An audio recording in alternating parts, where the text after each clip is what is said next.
ओम शांति। आज है 30/4/20 के साकार महावाक्य। मीठे बच्चे, बाप की श्रीमत तुम्हें सदा सुखी बनाने वाली है, इसलिए देहधारियों की मत छोड़ एक बाप की श्रीमत पर चलो।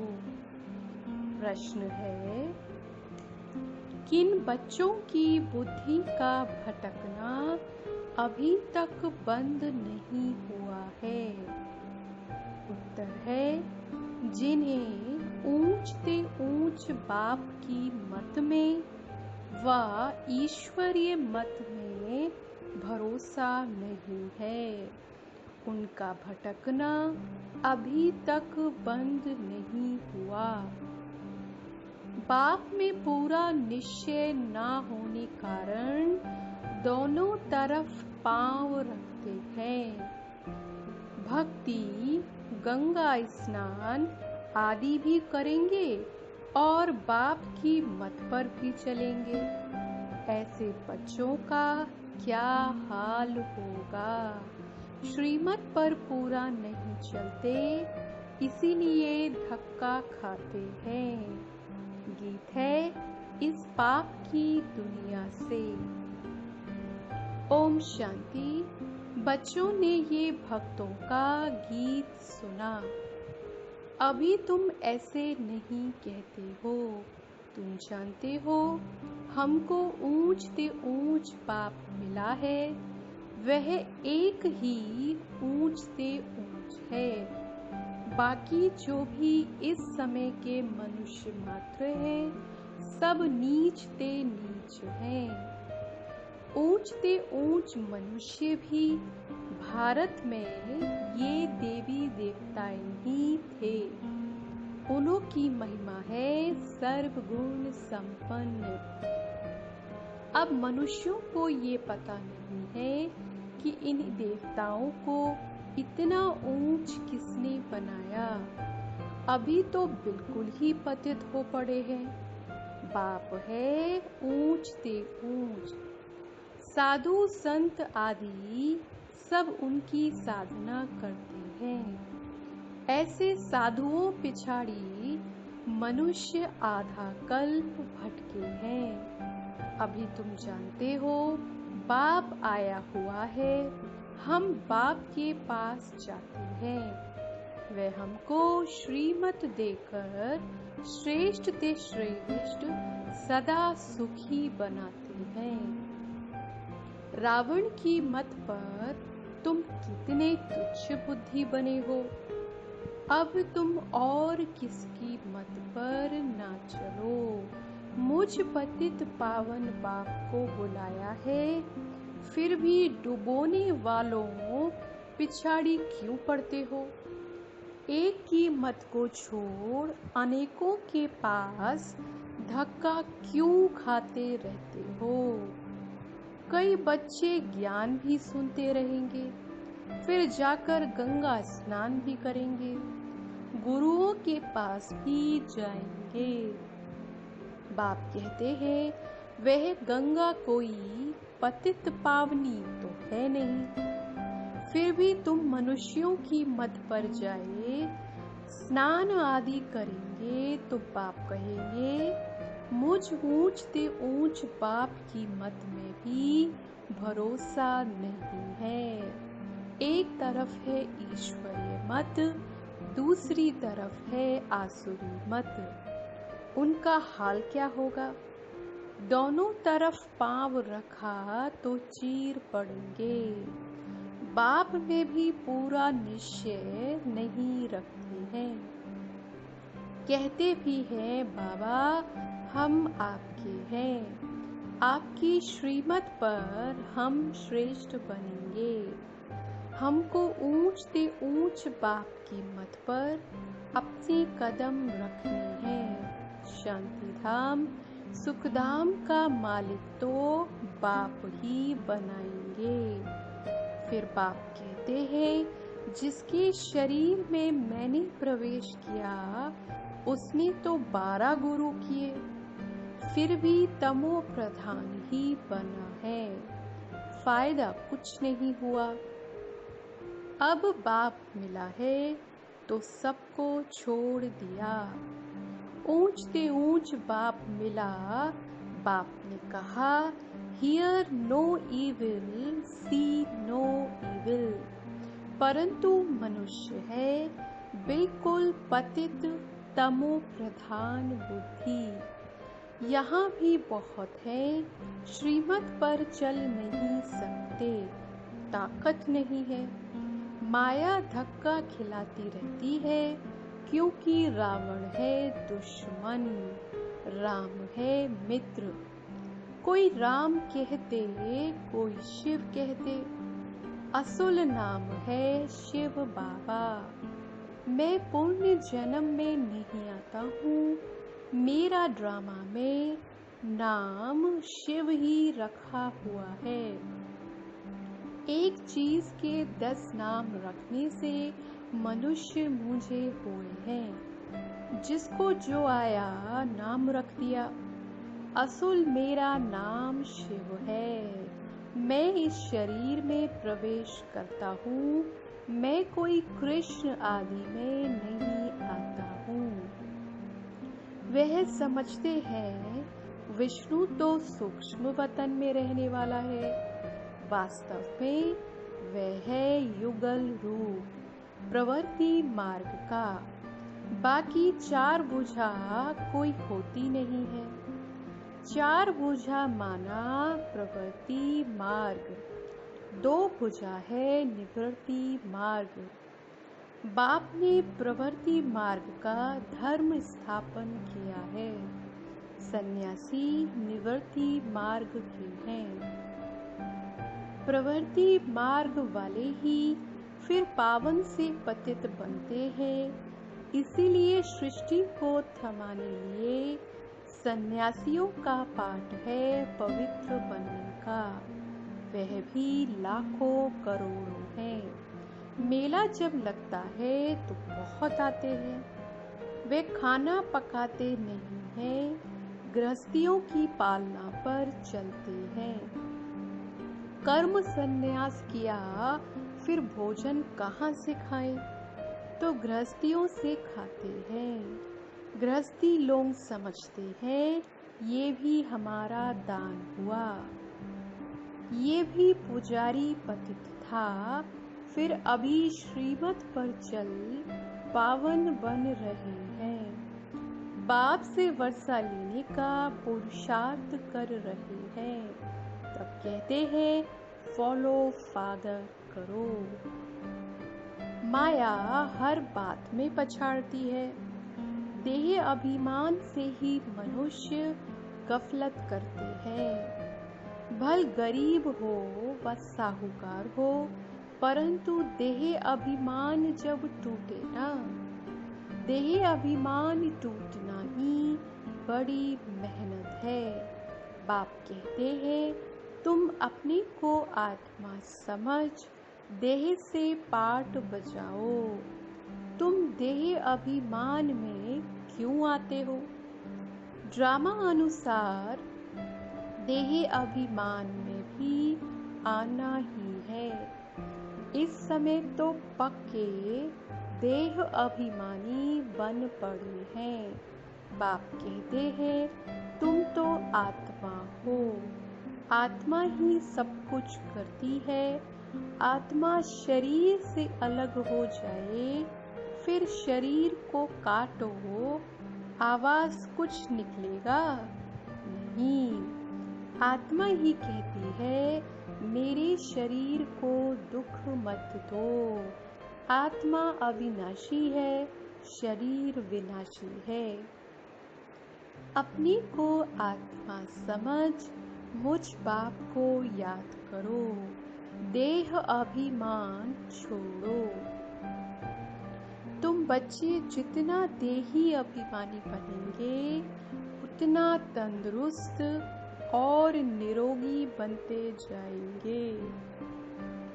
इस योग बल से ही तुम 21 जन्म निरोगी बनेंगे। जितना बनेंगे उतना पद भी ऊंच मिलेगा। सजाओं से बचेंगे, नहीं तो सजाएं बहुत खानी पड़ेंगी। तो कितना देही अभिमानी बनना है। कईयों की तकदीर में ये ज्ञान है नहीं। जब तक तुम्हारे कुल में न आए, अर्थात ब्रह्मा मुख वंशावली न बने, तो ब्राह्मण बनने बिगर देवता कैसे बनेंगे। भल आते बहुत है, बाबा बाबा लिखते अथवा कहते भी है, परंतु सिर्फ कहने मात्र। एक दो चिट्ठी लिखी फिर गुम। वह भी सतयुग में आएंगे, परंतु प्रजा में। प्रजा तो बहुत बनती है ना। आगे चल जब बहुत दुख होगा तो बहुत भागेंगे। आवाज होगा भगवान आया है। तुम्हारे भी बहुत सेंटर्स खुल जाएंगे। तुम बच्चों की कमी है, देही अभिमानी बनते नहीं हो। अर्जुन बहुत देह अभिमान है। अंत में कुछ भी देह अभिमान होगा तो पद भी कम हो जाएगा। फिर आकर दास दासियां बनेंगे। दास दासियां भी नंबरवार ढेर होती हैं। राजाओं को दासियां दहेज में मिलती हैं, साहूकारों को नहीं मिलती। बच्चों ने देखा है राधे कितनी दासियां दहेज में ले जाती है। आगे चल तुमको बहुत साक्षात्कार होंगे। हल्की दासी बनने से तो साहूकार प्रजा बनना अच्छा है। दासी अक्षर खराब है। प्रजा में साहूकार बनना फिर भी अच्छा है। बाप का बनने से माया और ही अच्छी खातिरी करती है। रुस्तम से रुस्तम होकर लड़ती है। देह अभिमान आ जाता है। शिव बाबा से भी मुंह फेर लेते हैं। बाबा को याद करना ही छोड़ देते। अरे खाने की फुर्सत है, और ऐसा बाबा जो विश्व का मालिक बनाते हैं उनको याद करने की फुर्सत नहीं। अच्छे अच्छे बच्चे शिव बाबा को भूल देह अभिमान में आ जाते हैं। नहीं तो ऐसा बाप जो जिए दान देते हैं उनको याद करके पत्र तो लिखे। परंतु यहाँ बात मत पूछो। माया एकदम नाक से पकड़ उड़ा देती है। कदम कदम श्रीमत पर चले तो कदम में पदम है। तुम अनगिनत धनवान बनते हो, वहाँ गिनती होती नहीं। धन दौलत खेती बाड़ी सब मिलता है, वहाँ तांबा लोहा पीतल आदि होता नहीं। सोने के ही सिक्के होते हैं। मकान ही सोने का बनाते हैं तो क्या नहीं होगा। यहाँ तो है ही भ्रष्टाचारी राज्य, यथा राजा रानी तथा प्रजा। सतयुग में यथा राजा रानी तथा प्रजा सब श्रेष्ठाचारी होते हैं, परंतु मनुष्यों की बुद्धि में बैठता थोड़ी है, तमो प्रधान है। बाप समझाते हैं तुम भी ऐसे ही थे, ये भी ऐसा था। अब मैं आकर देवता बनाता हूँ तो भी बनते नहीं। आपस में लड़ते झगड़ते रहते हैं। मैं बहुत अच्छा हूँ, ऐसा हूँ। ये कोई समझते थोड़े ही है कि हम दो जग में पड़े हैं। हम रौरव नर्क में पड़े हैं।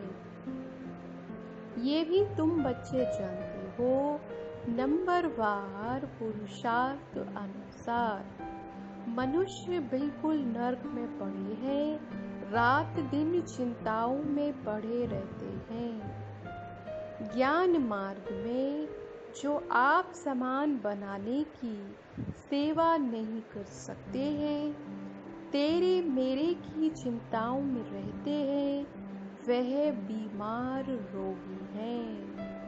बाप के सिवाय और किसी को याद किया तो व्यभिचारी हुए ना। बाप कहते हैं, और कोई की मत सुनो, मेरे से ही सुनो, मुझे याद करो। देवताओं को याद करें तो भी बेहतर है। मनुष्य को याद करने से कोई फायदा नहीं। यहाँ तो बाप कहते हैं, तुम सिर भी क्यों झुकाते हो? तुम इस बाबा के पास भी जब आते हो तो शिव बाबा को याद करके आओ। शिव बाबा को याद नहीं करते हो तो गोया पाप करते हो। बाबा कहते, पहले तो पवित्र बनने की प्रतिज्ञा करो। शिव बाबा को याद करो। बहुत परहेज है, बहुत मुश्किल कोई समझते हैं, इतनी बुद्धि नहीं है। बाप से कैसे चलना है, इसमें तो बड़ी मेहनत चाहिए। माला का दाना बनना कोई मासी का घर थोड़ी है। मुख्य है बाप को याद करना। तुम बाप को याद नहीं कर सकते हो। बाप की सर्विस, बाप की याद कितनी चाहिए। बाबा रोज कहते हैं, पोता मेल निकालो। जिन बच्चों को अपना कल्याण करने का ख्याल रहता है, वे हर प्रकार से पूरी परहेज करते रहेंगे।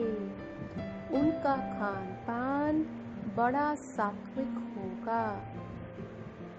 बाबा बच्चों के कल्याण के लिए कितना समझाते हैं। सब प्रकार की परहेज चाहिए, जांच करनी चाहिए। हमारा खान पान ऐसा तो नहीं, लोभी तो नहीं है। जब तक कर्मातीत अवस्था नहीं हुई है तो माया उल्टा सुल्टा काम कराती रहेगी। उसमें टाइम पड़ा है, फिर मालूम पड़ेगा अब तो विनाश सामने है, आग फैल गई है। तुम देखेंगे कैसे बॉम्ब्स गिरते हैं। भारत में तो रक्त की नदियां बहनी हैं। वहाँ बॉम्ब से एक दो को खत्म कर देंगे। नेचुरल कैलामिटीज होंगी। मुसीबत सबसे जास्ती भारत पर है। अपने ऊपर बहुत नज़र रखनी है। हम क्या सर्विस करते हैं, कितनों को आप समान नर से नारायण बनाते हैं। कोई भक्ति में बहुत फंसे हुए हैं तो समझते हैं ये बच्चियां क्या पढ़ाएंगी।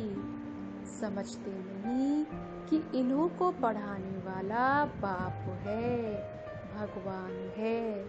थोड़ा पढ़ा हुआ है व धन है तो लड़ने लग पड़ते हैं, आबरू ही गवा देते हैं। सतगुरु की निंदा कराने वाला ठौर ना पाए, फिर पाई पैसे का पद जाकर पाएंगे। अच्छा, मीठे मीठे सिखी लदे बच्चों प्रति माता पिता बाप दादा का याद प्यार और गुड मॉर्निंग। रूहानी बाप की रूहानी बच्चों को नमस्ते। धारणा के लिए मुख्य सार है, तेरी मेरी की चिंताओं को छोड़ आप समान बनाने की सेवा करनी है। एक बाप से ही सुनना है, बाप को ही याद करना है। व्यभिचारी नहीं बनना है। दूसरी पॉइंट है, अपने कल्याण के लिए खान पान की बहुत परहेज रखनी है। किसी भी चीज में लोभ नहीं रखना है। ध्यान रहे, माया कोई भी उल्टा काम ना करा दे। आज का वरदान है, प्रैक्टिकल जीवन द्वारा परमात्म ज्ञान का प्रूफ देने वाले धर्म युद्ध में विजयी भव। अभी धर्म युद्ध की स्टेज पर आना है। उस धर्म युद्ध में विजयी बनने का साधन है आपकी प्रैक्टिकल जीवन, क्योंकि परमात्म ज्ञान का प्रूफ ही प्रैक्टिकल जीवन है। आपकी मूर्त से ज्ञान और गुण प्रैक्टिकल में दिखाई दे, क्योंकि आजकल डिस्कस करने से अपनी मूर्त को सिद्ध नहीं कर सकते, लेकिन अपनी प्रैक्टिकल धारणा मूर्त से 1 सेकंड में किसी को भी शांत करा सकते हो।